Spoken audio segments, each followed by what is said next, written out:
Haleluya. Bwana Yesu asifiwe. Bwana Yesu apewe sifa. Watu wa Mungu,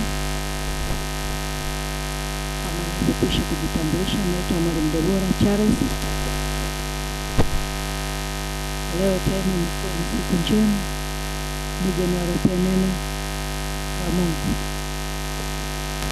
Natokea Buhongwa, naitwa Buduku, kanisa la THU, chini ya kiongozi Pastor Geoffrey na mama kanisa. Basi sina maneno mengi, makubwa, karibuni kwa maombezi mbalimbali. Yesu yupo, atawahudumia. Leo nimekuja na somo moja, somo dogo lakini nzito kidogo. Naomba mnisikilize kwa makini. Nimekuja na somo linalosema ijue nguvu iliyo ndani ya damu ya Yesu. Ijue nguvu iliyo ndani ya damu ya Yesu kwa mtu aliyempokea Yesu Kristo. Ijue nguvu iliyo ndani ya damu ya Yesu kwa mtu aliyempokea Yesu Kristo awe Bwana na Mwokozi. Tutaenda kwenye kichwa cha somo kama nilivyowasomea. Tutaenda kwenye mstari. Neno la msingi linasema Luka 22. Luka 22, tutaanza pale mstari wa 14 mpaka 21 au 22. Hata saa ilipofika aliketi. Nitarudia. Hata saa ilipofika aliketi chakulani, yeye na wale mitume pamoja nao. Akawaambia, nimetamani sana kuila Pasaka hii pamoja nanyi kabla ya kuteswa kwangu. Kwa maana nawaambia ya kwamba siili tena hata itakapotimizwa katika ufalme wa Mungu. Akapokea kikombe, akashukuru, akasema, twaeni hiki mgawanye ninyi kwa ninyi, maana nawaambia ya kwamba tangu sasa sinywi mzao wa mzabibu hata ufalme wa Mungu utakapokuja. Akatwaa mkate, akashukuru, akaumega, akawapa akisema, huu ndio mwili wangu unaotolewa kwa ajili yenu. Fanyeni hivi kwa ukumbusho wangu. Kikombe nacho vivyo hivyo baada ya kula, akisema, kikombe hiki ni agano jipya katika damu yangu inayomwagika kwa ajili yenu. Walakini tazama, mkono wake yeye anayenisaliti upo hapa pamoja nami mezani. Kwa kuwa Mwana wa Adamu aenda zake kama ilivyokusudiwa, lakini ole wake mtu yule amsalitie. Wakaanza kuulizana wao kwa wao, ni yupi miongoni mwao atakayetenda jambo hili? Bwana Baba, katika jina la Yesu ninakuinua, ninakutukuza. Ninaomba Roho wako anayefunua maneno haya matakatifu. Roho wa Mungu, karibu ndani yangu. Mimi peke yangu siwezi kutenda jambo hili, bali uweza wa kiungu ukishuka ndani yangu, mimi nabaki kuwa spika, bali mnenaji mkuu ni wewe Roho. Roho Mtakatifu, karibu ndani yangu. Sema na makutano, sema na watu wote wanaosikiliza media hii. Ninaiachilia ile damu ya Yesu Kristo kama ilivyonipa neema ya siku ya leo, nitumike kama chombo kuifafanua na kuieleza kwa watu wako. Baba, ninakushukuru kwa kumenipa tena kibali cha uzima.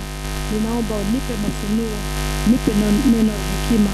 Ninapotamka nitamke kwa ushindi katika jina la Yesu Kristo. Baba, sina neno bali wewe ndio neno. Nipake mafuta yako mabichi ninapoenda kuipanda mbegu hii. Baba, ikaoze na kuota kwa watu wako uliowakusudia. Ni katika jina la Yesu Kristo ninaomba na kuamini. Amen. Basi leo nimekuja na kichwa cha somo kama nilivyowasomea. habari za uweza wa damu ya Yesu, ujue nguvu inayotenda kazi ndani ya damu ya Yesu kwa mtu aliyeokoka. Kwa nini nimependa kuelezea somo hili? Tuna vitu viwili katika wokovu. Tuna kitu kinaitwa damu ya Yesu, tuna kitu kinaitwa jina la Yesu.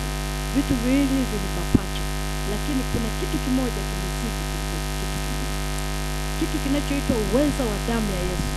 Damu ya Yesu ni sadaka. Ndio maana anasema katika neno lake ya kuwa nimetamani kuila Pasaka. Pasaka ni sadaka. Kwa nimetamani kuila. Tazama, anasema anatamani kuila Pasaka. Yaani kwamba anatamani kula na wale wanafunzi wake, kuwaonjesha kile kikombe ambacho alikuwa anaenda kumwaga hiyo damu. Basi nimetamani kuila Pasaka pamoja nani. Ile Pasaka ni mfano wa damu. Ndio maana tunaona wana wa Israeli wakati wanatolewa utumwani, kuna sehemu Mungu alimwagiza mtu anayeitwa Moses, akapewa maelekezo juu ya damu. Ile damu ilikuwa Pasaka pia. Baada alisema mtaiandaa Pasaka, mtaandaa mwana kondoo. Unaona? Kwa hiyo ile mwana kondoo wa wana wa Israeli alikuwa ni mnyama. Wakamchinja, wakapewa na maelekezo jinsi ya kumla, wakapewa maelekezo na jinsi watakavyomuoka, wakaambiwa kwamba watavaa mpaka magambuti, wakaambiwa kwamba watasimama wakiwa wamevaa nini ile mshipi viunoni mwao. Kulikuwa na maelekezo makali sana. Ina maana kwa mtu ambaye hakuwa makini, damu ya Yesu ina nguvu kiifuatilia kwa umakini. Kwa hiyo tunaona jinsi ambavyo damu ya Yesu ilivyowakomboa wana wa Israeli. Tunaona ile damu ya Yesu wakapewa maelekezo, wataweka kwenye bakuli, na zeni watakuwa na ile hyssop, lile tawi. Kama unaona kuna makanisa mengine bado wanaamini yale matawi, ikinakaribia Pasaka unakuta wanachukua matawi wanaweka kwenye limo ya milango, wanafuata ile torati ya Musa. Kwa hiyo ninataka nikuletea habari za damu ya mwana kondoo aliye Pasaka wetu Yesu Kristo. Lakini najaribu kuelezea kidogo ile Pasaka ambayo inafanana na hii. Ile ilikuwa ni Pasaka, Musa alipewa Pasaka ambayo ni mnyama, lakini huku tumepewa Pasaka ambayo ni mwanadamu. Kwa nini tunatofautisha? Mnyama alikuwa kama mwana kondoo wa kuwatoa wana wa Israeli kutoka utumwani. Kwa hiyo tunaona pale Mungu anapotangaza pigo la mwisho ilitumika damu. Kuna damu ilimwagika ndipo wana wa Israeli wakatoka. Kwa hiyo tunaona yale maelekezo. Ukisoma kule Kutoka pale 12 kuna maelekezo wana wa Israeli walipewa. Kuna jinsi ambavyo waliambiwa, na siku hii ndio ya kwanza. Ina maana ilikuwa ni siku ambayo usiku wa manane, Biblia inasema alipita mharibu. Ina maana Mungu alipita akaangalia zile alama ambazo alimuelekeza Moses. Je, watu wake wamefanya? Ina maana kama kuna mtu alikuwa na kiburi, hakuweza kuweka ile ishara ambayo aliambiwa, weka damu yako kwenye mimo ya milango na vizingiti, uwe na uhakika alipigwa. Kwa sababu Biblia inatuambia yule mharibu alipokuwa akipita alikuwa anaiangalia ile damu. Kwa hiyo alikuwa akiiona tu ile damu, Biblia inatuambia alipita nyuma. Kwa hiyo nini nataka nikufundishe mpendwa? Damu ya Yesu ina nguvu kwa wale waliamini jina la Yesu. Yeye aliyeokoka akiitia damu ya Yesu mahali popote, hata kama umetekwa na wachawi kiasi gani, damu ya Yesu ina nguvu. Kwa nini ina nguvu? Tazama kwa wana wa Israeli. Yule alikuwa ni mnyama tu, lakini angalia ile nguvu ilivyokuwa. Kwa hiyo tukaona jinsi ambavyo Mungu alijitwalia utukufu, akapita na yule mharibu, malaika wa uharibifu akapita, akaua, akaenda anaua mzaliwa wa kwanza. Mzaliwa wa kwanza kuanzia mnyama, mzaliwa wa kwanza kuanzia kwa mfalme ambaye ni Farao mwenyewe. Kwa hiyo tunaona mzaliwa wa kwanza alipokuwa anakufa, wana wa Israeli walipata neema. Wao inaangaliwa tu ile damu ya mwana kondoo waliyemchinja. Kwa hiyo nini nataka nikufundisha? Ile damu ya Yesu inapomwagika ina kitu kinaitwa uhai. Kwa hiyo tunaona ile damu ya mnyama ilipomwagika ilikuwa ndio Pasaka yenyewe. Ilikuwa ni sadaka inayopatanisha wao na Mungu, kwamba majira yamefika, iwe isiwe. Leo jiwe ambalo linazuia wana wa Israeli wasitoke lazima watoke.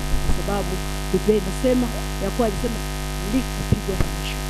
Kwa hiyo na sisi wakati tunaishi tulipata kibali, tukatumiwa mtu anayeitwa Yesu Kristo. Kwa hiyo alipofikia wakati wa kukinywea kikombe chake, Biblia inatuambia alisema, sasa ninatamani kuila ile Pasaka. Sio kuila, kuutoa uhai wake kwa ajili ya wanadamu wake.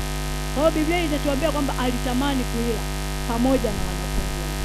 Sio alitamani kuwaonjesha yale maumivu ya kile kikombe anachoenda kukinywea. Maana anasema sitakinywea tena mpaka siku nitakaporudi. Ina maana ilikuwa na maana anaielezea ile mauti yake, kwamba jinsi atakavyokufa, jinsi atakavyomwaga damu, jinsi atamanake anasema kuleni mwili huu, itakuwa ni ukumbusho kwenu kwamba watakuwa wanakumbuka waliishi na Kristo. Na hata leo bado tuna kumbukumbu ya sadaka hiyo, kwamba kila makanisa utakuta wanasema leo ni siku ya sacrament, wengine wanasema ni siku ya kuinywa damu au kula mkate. Kwa hiyo ninaamini kwamba ni chakula cha Bwana, kwa sababu hapa anasema yeye mwenyewe alitamani kuila Pasaka. Kwa alitamani kuila Pasaka, sio kwamba alitamani kuila Pasaka, bali alitamani kuwaelezea wanafunzi wake kwamba jamani, siku ya leo ninaketi na ninyi kwa mara ya mwisho. Kwa hiyo ninawakumbusha kwamba huu mwili mnaoona leo unaenda kwenye mateso. Kwa hiyo Biblia inatuambia baada tu walipomaliza tu, ndipo akaielezea na ile habari ya atakayemsaliti, ambaye atamuuza kwa hao ambao walikuja kumfuata. Kwa hiyo tunajifunza nini? Kwamba ni lazima damu ya Yesu ilipaswa imwagike ili sisi tupate kuondolewa dhambi zetu. Na ndio maana ukisoma Biblia, hata ile Waebrania, Biblia inatuambia kwamba ile damu ilifanyika utakaso. Tulitakaswa tukawa safi kwa sababu ya mwanaume Yesu Kristo aliyekubali kutoa uhai wake mimi na wewe unayenitazama hapo tuwe huru. Lakini unakuta leo mtu kumwambia habari za wokovu hataki kusikia kabisa. Lakini kama unasoma neno la Mungu utajua Yesu ni nani. Ila kwa kuwa yeye ndiye anayetuchagua, usifanye haraka kumlazimisha mtu aokoke. Wewe panda mbegu tu ya wokovu. Anayeokoa ni Yesu Kristo mwenyewe. Wewe unapopanda mbegu, kuna siku Mungu anamtokea kwa njia anazozijua yeye. Ila we kazi yako ni kushuhudia. Usiache kushuhudia. Maana Yesu yu karibu kurudi, anangoja watu wote injili iwafikie ili asiwepo wa kujitetea. Kwa niko nikifundisha habari za damu ya Yesu. Uweza wa damu ya Yesu jinsi unavyofanya kazi kwa mtu aliyeokoka. Ninakuombea mama ambaye unapenda kukaa unangoja mtu, walio wengi wanapenda kuombewa. Jifunze kuitamka damu ya Yesu, kwa sababu damu ya Yesu hata ukisema tu ninafunika mimi na mali zangu na damu ya Yesu. Damu ya Yesu ina masikio, maana ni uhai. Ile ni uhai, ilitoka kwenye mbavu zake. Kwa hiyo ninaamini kabisa damu ya Yesu ina nguvu kuliko jina lake, kwa sababu damu ya Yesu ilitangulia kumwagika, lakini jina limekuja kukirimiwa baada ya kufufuka. Lile jina limetokea, akazawadiwa jina kuu lipitalo majina yote. Kwa hiyo jina ni zuri pia, lakini sisi ambao tunakuwa tumeshaukulia wokovu, hebu jitahidi kinywa chako kijitahidi kuitamka damu ya Yesu. Na jina la Yesu sikatai, yote ni majina mazuri, lakini damu ya Yesu nimekuwa nikiita hata katika maisha yangu. Nimeona jinsi ilivyo na uwezo kuliko nikiliitia jina la Yesu. Unajua jina la Yesu kwa nini watu wanataka kupunguza thamani ya jina la Yesu? Jina la Yesu kila mtu anataja. Kila mtu, hata mtu yuko kwenye baa, kwa sababu yeye amejaa neema. Biblia inatuambia yeye amekirimiwa huruma. Kwa hiyo mtu sehemu yote anataja Yesu na Maria. Yesu unakuta mtu yani amezoelea. Kwa hiyo unakuta ile nguvu kama ambavyo jina lilivyokirimiwa, jina lipitalo majina yote, kila goti litapiga kwa jina hilo, inaenda na punguza. Kwa hiyo wapo ambao wakitaja jina la Yesu, Yesu anawatangaza na anajizuilisha kwa haraka. Lakini wapo ambao wakitaja jina la Yesu, wanasema hapana, halitokei na wala haliji. Kwa hiyo ninatamani sana kukufundisha kitu hiki kwamba jifunze damu ya Yesu. Na si rahisi kama unavyosikia. Si Usije ukafikiri ni rahisi kuitamka damu ya Yesu. Utatamka Yesu lakini sio damu. Damu ya Yesu ni nguvu ya ajabu sana. Na ukipata kibali ukajikuta wewe unaitamka damu ya Yesu mara kwa mara, ujue wewe si mtu wa kawaida. Kuna kitu Mungu amekipanda ndani yako cha tofauti. Kwa sababu Mungu akikufanya kwa tofauti, lazima hili jina litakuwa ndani yako.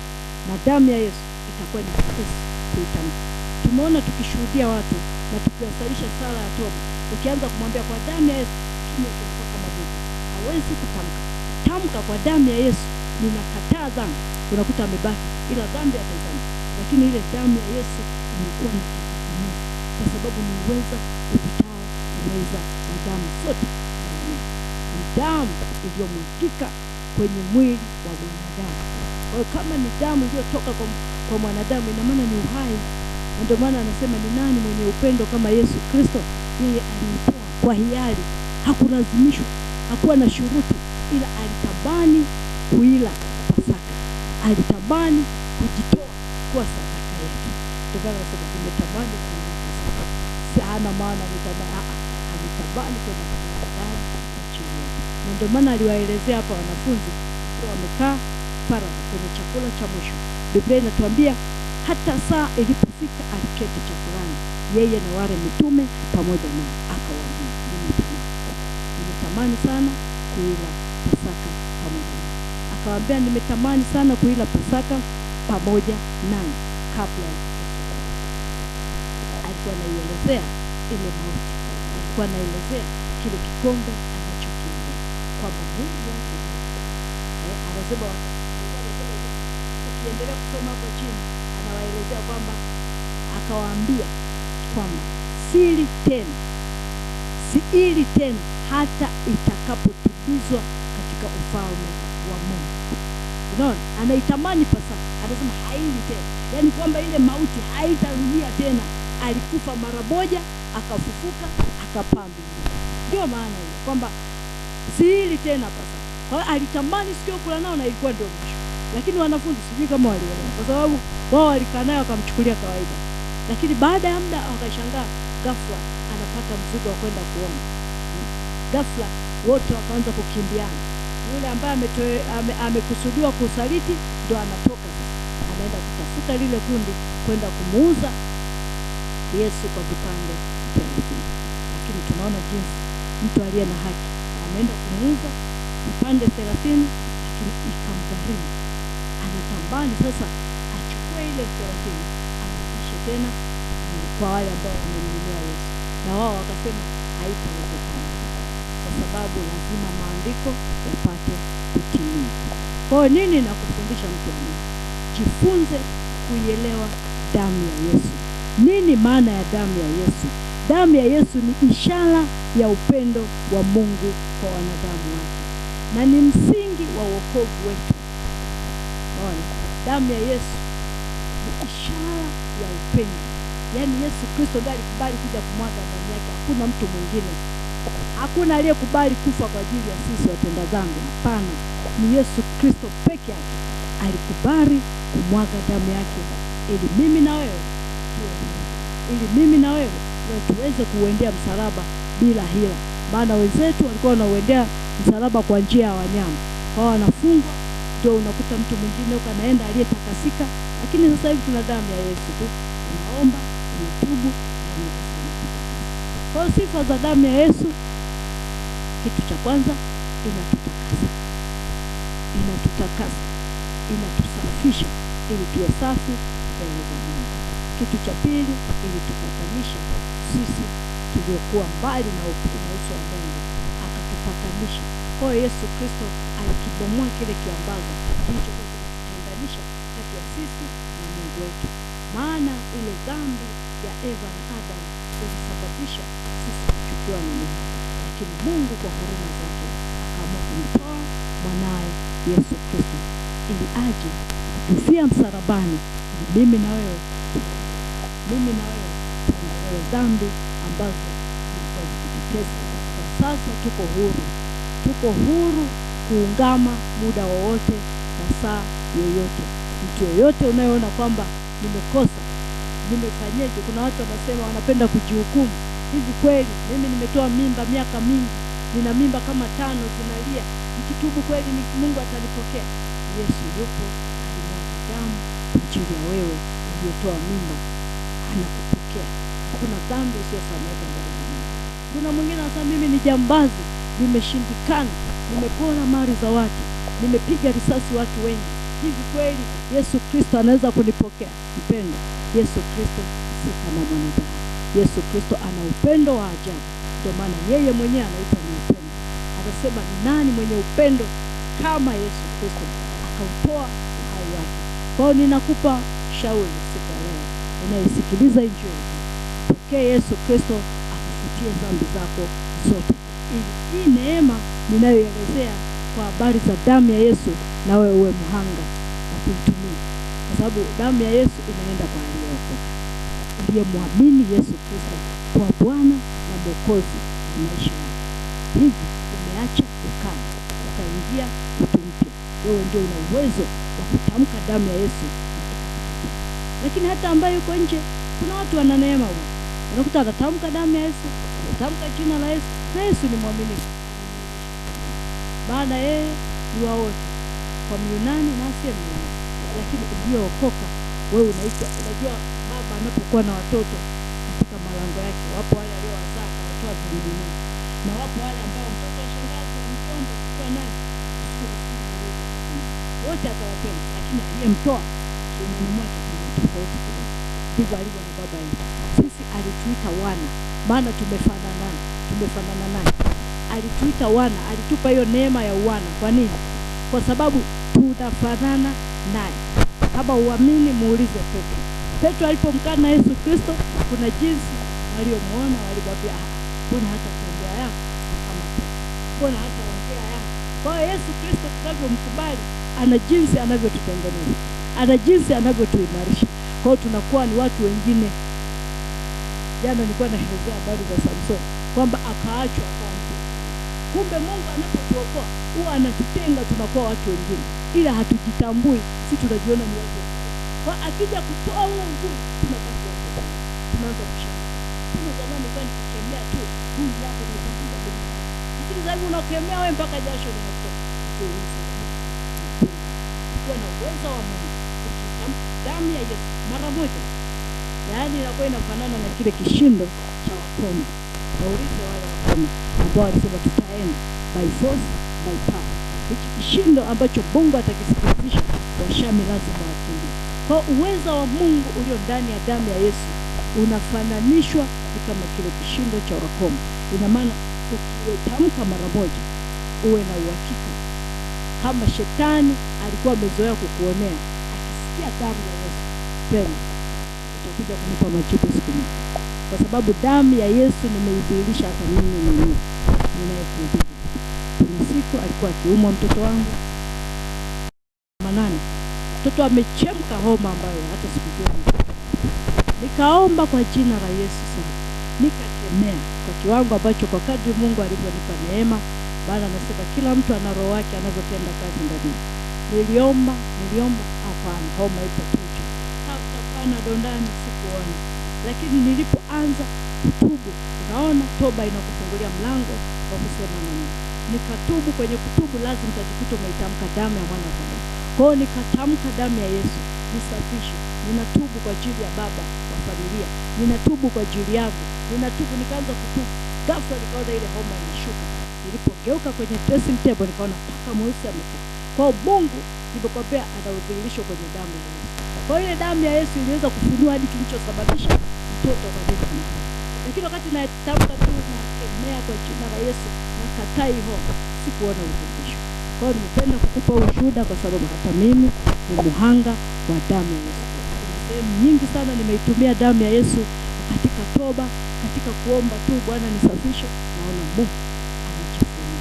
Kwa hiyo tamani sana kinywa chako kitamki damu ya Yesu.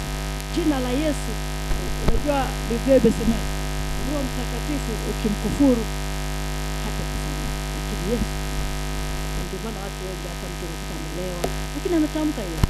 Kwa hiyo ina maana Yesu ni Mungu wa huruma, ni Mungu wa rehema. Kwa hiyo damu ya Yesu mpendwa, wewe tamka hata katikati ya wachawi umeamua kuokoka. Yaani tu hata hujaokoka, wewe tamke tu uone madhara. kama hawajakufukuza. Yaani damu ya Yesu empowered, ina nguvu. Kwa hiyo ninaona hizi sifa za damu ya Yesu. Baada ya huu utangulizi nitasoma Waebrania 9 mstari wa 19 mpaka 22. Waebrania 9 mstari wa 19.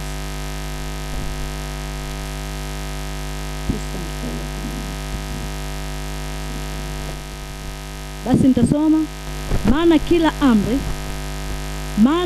kila amri ilipokwisha kunenwa na Musa kwa hao watu wote, kama ilivyoamriwa sheria, aliitoa damu ya ndama na ya mbuzi pamoja na maji na sufu nyekundu na hisopu, akakinyunyiza kitabu chenyewe. Ona damu ilivyo na nguvu. Hata Biblia kumbe tunatakiwa kabla ya kuisoma tuinyunyize damu ya Yesu, ili tunavyoifunua kama alivyojitambulisha kwamba yeye ni mkate na mwili. Kwa hiyo unapoisoma jaribu kuinyunyiza. Tunaona hapa anaelezea jinsi alivyokinyunyiza kitabu. Kitabu ina maana ni neno lake. Akakinyunyiza kitabu chenyewe na watu wote, akisema, hii ni damu ya agano nililoamriwa na Mungu. Na ile hema nayo na vyombo vyote vya ibada alivinyunyizia damu vivyo hivyo, na katika Torati karibu vitu vyote husafishwa kwa damu, na pasipo kumwaga damu hakuna ondoleo. Unaona kazi ya damu?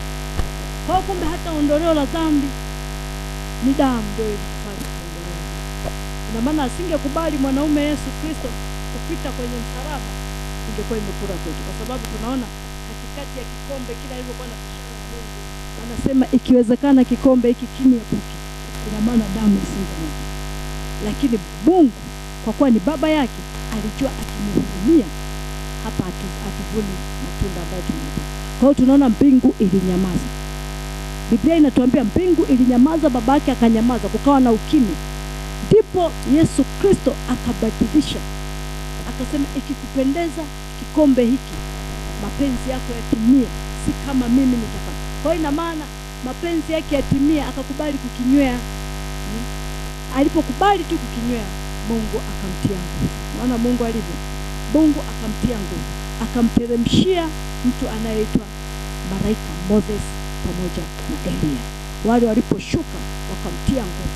Ndivyo tunaona Petro anaona vile vibanda. Anasema, Yesu, hapa naona tuko watatu, tutengeneze vibanda vitatu. Alionaje? Ni ile neema aliyokuwa anapewa macho ya Mungu. Kwa ile utukufu ulivyomfikia Yesu Kristo, wale watu wanamtia nguvu malaika, ndipo naye akapata neema ya kuona. Wengine hawakuona, waliona kitu. Kwa nini nakufundisha mtu wa Mungu? Unapoona kuna jaribu, Mungu anaweza asiliondoe mbele yako. Unakuja fika kile kiwango anataka Mungu ufike. Kwa usije ukafikia atakuondoa. Kwa sababu nilishasema hakuna lift, ni lazima upande ndani.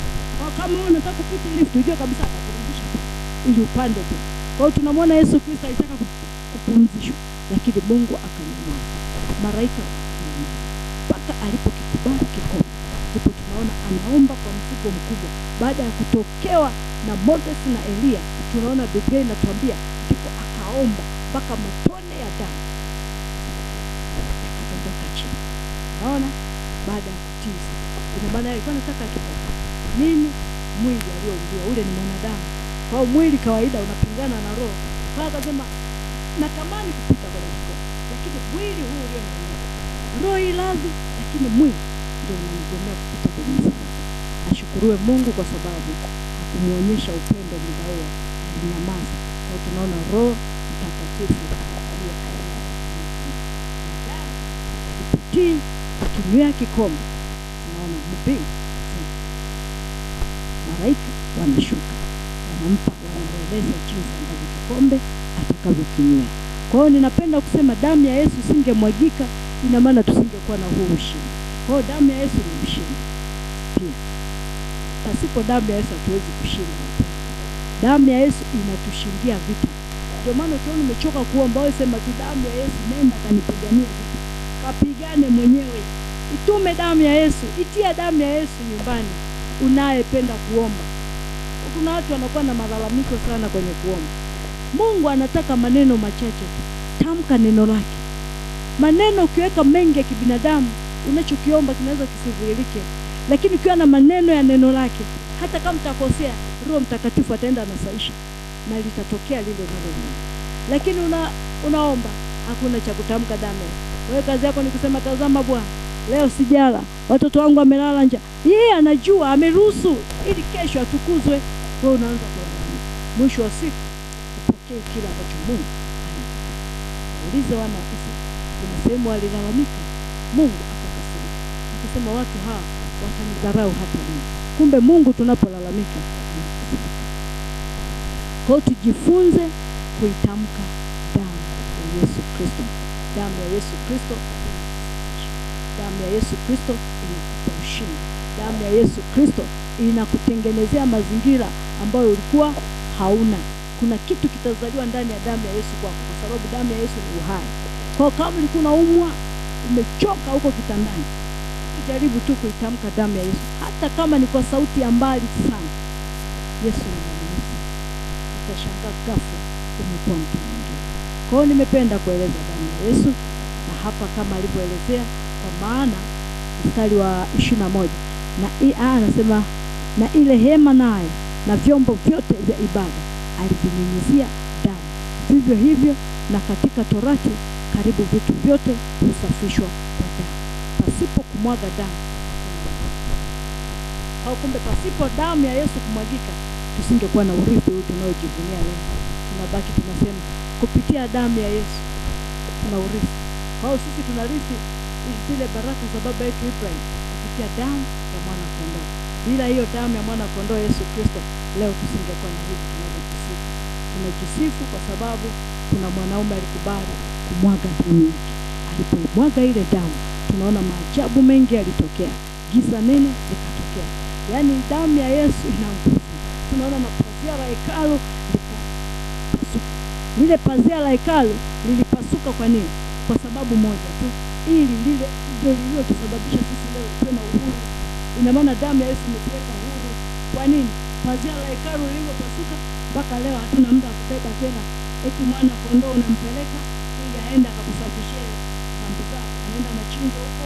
Nini? Kila mtu uko huru. Uko chumbani, andaa madhabahu yako. Kila mtu ana madhabahu. Waganga wana madhabahu. Na sisi tuliookoka, jifunze kuwa na madhabahu ya Mungu wako nyumbani. Acha kutegemea madhabahu ya kanisa. Unaweza kaitegemea madhabahu ya kanisa, kumbe Mungu unayemwabudu si Mungu halisi. Unajua kila mtu ana madhabahu yake. Tumishi tunaenda, tunaokolewa, tunaamini ndiye anayetuongoza. Lakini jifunze kutengeneza madhabahu yenye moto ulao nyumbani kwako. Yule Mungu aliyekutokea akakuokoa, jifunze kumtafuta nyumbani. Iwe ni chumbani kwako, iwe ni washa moto, malaika wa nuru wapande na kushuka. Ninakwambia hivi, kuna watu watafika kwako kuombea. Kwa nini? Ile nguvu huwa inadhihirika. Kwa hiyo damu ya Yesu ni kitu chema, watu wa Mungu. Unaona mtoto wako anaumwa, umeita jina la Yesu, unaona hakuna matokeo, tamka damu ya Yesu. Unaona kuna vita vimekuinukia, hata ujui vilikotoka, Bwana, wewe tamka damu ya Yesu ikanitetee. Itia damu ya Yesu, ambe Bwana, pigana mwenyewe vita sio vya kwangu. Kwa hiyo itume damu ya Yesu, itajipigania yenyewe. Maana yenyewe kazi yake ni kutuondolea mateso, kuondoa vitu visivyofaa. Kwa hiyo damu ya Yesu inaondoa, inang'oa yale mapando ambayo Bwana hakuyapanda. Kwa hiyo ninataka nikushauri mtu wa Mungu unayepita kwenye dhiki, itia damu ya Yesu. Damu ya Yesu itakuletea kitu kinaitwa wasaidizi. Wale wasaidizi waliobeba riziki zako, waliobeba baraka yako. Utawapata kwa sababu ni kusudi la Mungu. Unapopita kwenye moto ambao amekukusudia Mungu, anakutengeneza kwa ajili ya kesho.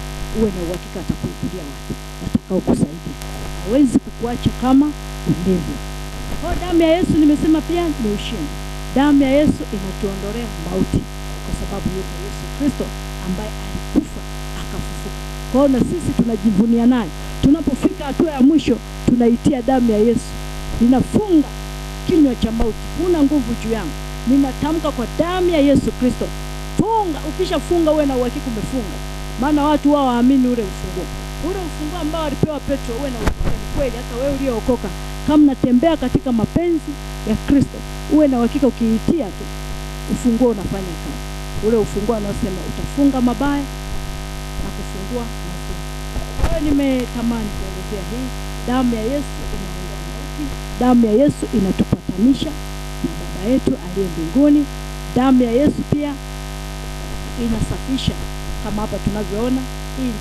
Hii inaelezewa kwamba kwa Waebrania ilikuwa ni damu ya mnyama, nasema ilikuwa damu ya mbuzi, lakini ilikuwa inasafisha dhambi, ilikuwa inasafisha vitu vyote vya madhabahu, ilikuwa inasafisha hata hema, ilikuwa inasafisha Biblia, ilikuwa inasafisha kila kitu. Pasipo damu, Biblia inasema hakuna. Kwa hiyo pasipo damu hakuna ufunuo ambao utasoma kwenye nini? Kwenye Biblia. Damu ya mwana kondoo ni damu ya agano jipya. Agano jipya ni bora zaidi kuliko lile agano la kale. Hiyo ndio sifa ya damu ya Yesu. Haiwezi kufanana na damu ya mnyama aliyechinja. Japo nayo tunaona uwezo wake, iliweza kufanya kazi kubwa sana, maana iliwaondoa na Waisraeli kwenye utumwa. Tunaona ile siku damu ile ilivyofanya kazi, ilivyowatenga wana wa Israeli kwamba wana haki ya kuwa hai, lakini wale wengine walikufa. Na ndio maana Farao aliweza kuruhusu usiku ule ule, Biblia inatuambia akasema tokeni tena na wafukuza, kwa sababu damu ilijitetea yenyewe. Bwana Yesu asifiwe. Kwa hiyo damu ya Yesu ni kitu bora, maana ni upendo wa Mungu. Nimefurahi sana kuelezea hii damu ya Yesu. Ngoja tusome na hapo Waebrania 7 mstari wa 1 mpaka wa 3. Anasema hivi: kwa maana Melkisedeki huyo mfalme wa Salemu, kuhani wa Mungu aliye juu, aliyekutana na Ibrahim alipokuwa akirudi katika kuwapiga hao wafalme, akambariki, ambaye Ibrahim aligawia sehemu ya 10 na vitu vyote. Tafsiri: jina la kwanza ni mfalme wa haki, tena mfalme wa Salemu, maana yake mfalme wa amani.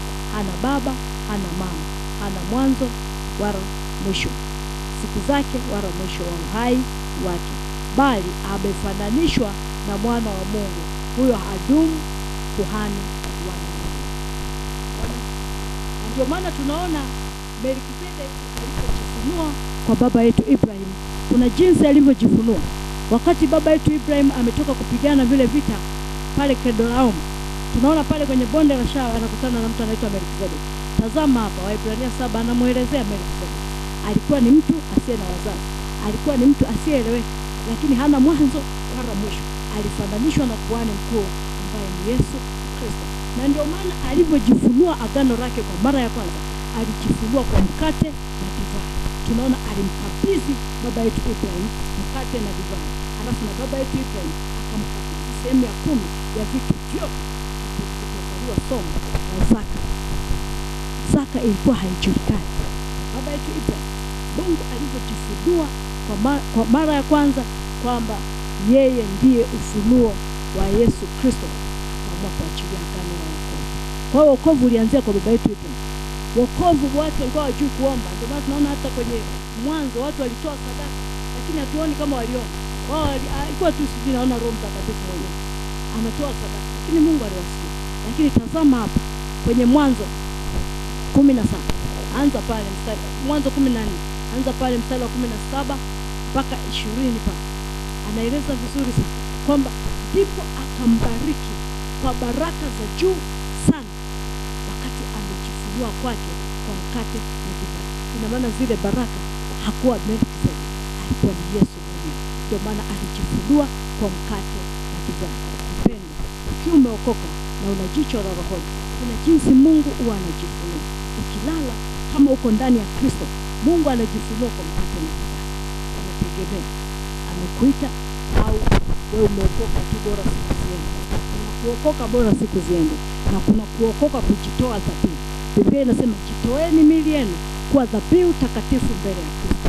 Kwa ukijitoa kwa dhabihu, uwe na uhakika hii damu ya Yesu utakapoitamka itakutendea tu miujiza.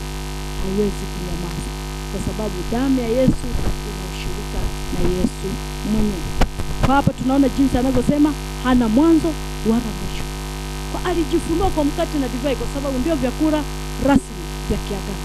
Tukisoma Biblia jinsi alivyojifunua Melkisedeki kwa Ibrahim, alikuwa anamkabidhi agano la Mungu. ya kuwa yeye ni Mungu, mwanzo na mwisho. Kwa hiyo nini nakufundisha?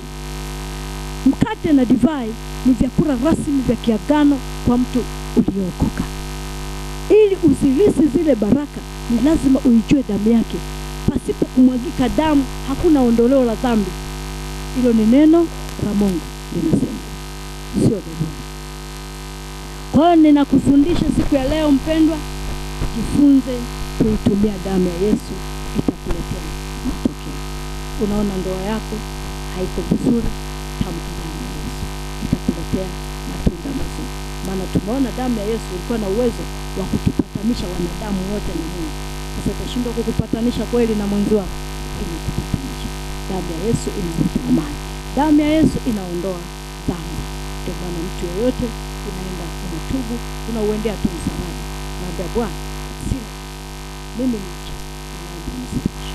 Kwa hiyo Yesu alishuka kwenye kiti chake cha enzi, anakutakasa na kuwa mtoto mzuri tena, ambaye akikutizama anajivunia. Basi damu ya Yesu pia, kama nilivyosema, ya kuwa inatuletea ushindi. Kwa kuwa Yesu mwenyewe alishinda. Yesu Kristo aliweza kushinda kile kifo, akashuka kuzimu, akatoka na ule ufunguo, akatoka na utukufu usio wa kawaida. Kwa damu ya Yesu ilimwezesha kushuka na ikamwezesha kufufuka, kwa sababu damu ya Yesu pia ni ukombozi. Damu ya Yesu ni ukombozi kutoka kwa dhambi. Katika Biblia damu inahusishwa kama uhai. Kwa leo nimependa kueleza damu ya Yesu. Damu ya Yesu pia ni dhabihu, kwa sababu ni dhabihu takatifu ambayo alitoa mwanaume Yesu Kristo kwa ajili ya wanadamu wake.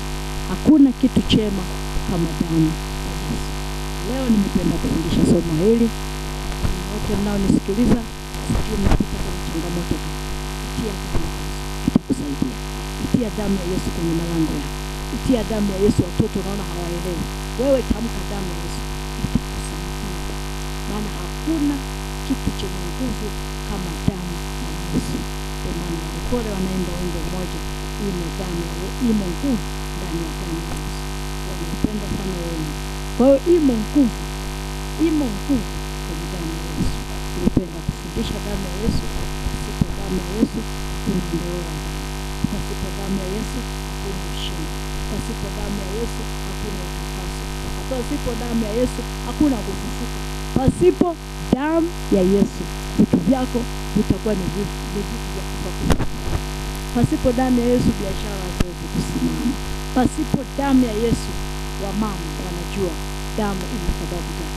Ndio maana hata watoto tunawatoa katika damu. Pasipo damu mwana hawezi kutoka.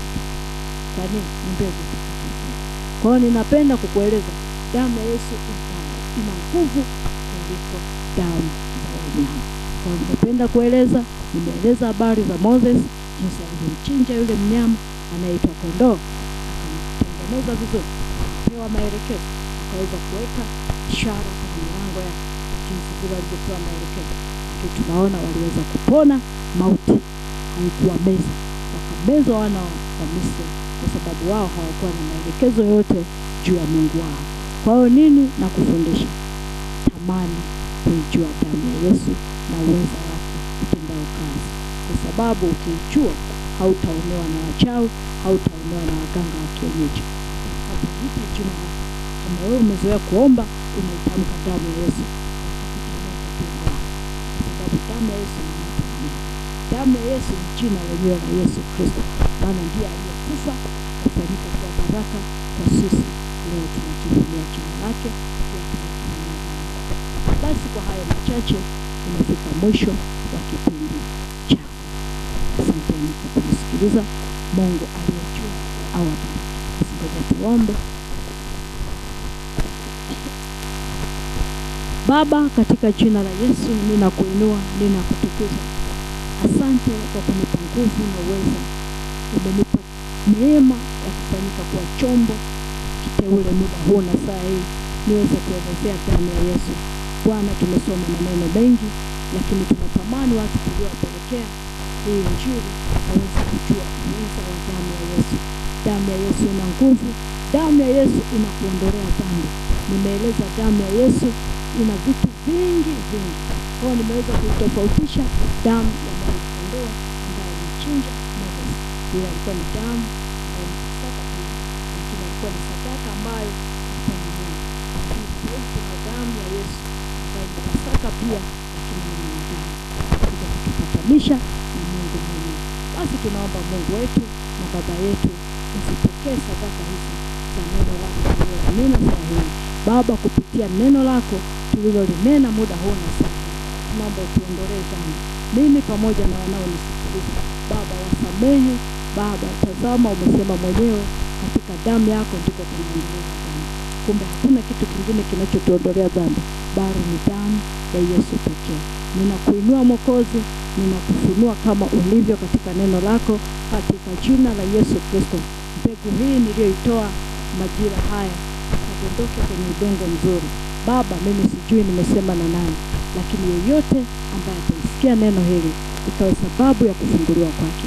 Kama ni mtu anayeteseka kwenye ndoa, basi atakapotamka damu ya Yesu aone kweli kuna faida, akaone kufunguliwa. Ambaye kwa katika dhambi, basi aende kwenye kitubio, atubu, na Mungu atamsikia kupitia damu ya Yesu dhambi zake. Biblia imesema wazi ya kuwa dhambi zetu zijapokuwa nyekundu kama bendera, Bwana Yesu ataendelea kutusafisha kuwa safi kama theluji. Baba, asante kwa jina kwa neno lako. Asante kwa watu hawa ambao wamenipokea tena katika studio yako. Mungu, kama nilivyosema, wewe umewafanya kuwa baraka katika maisha yangu, nami naomba usiwapungukie juu ya mkono wao, usiwapungukie juu ya fedha.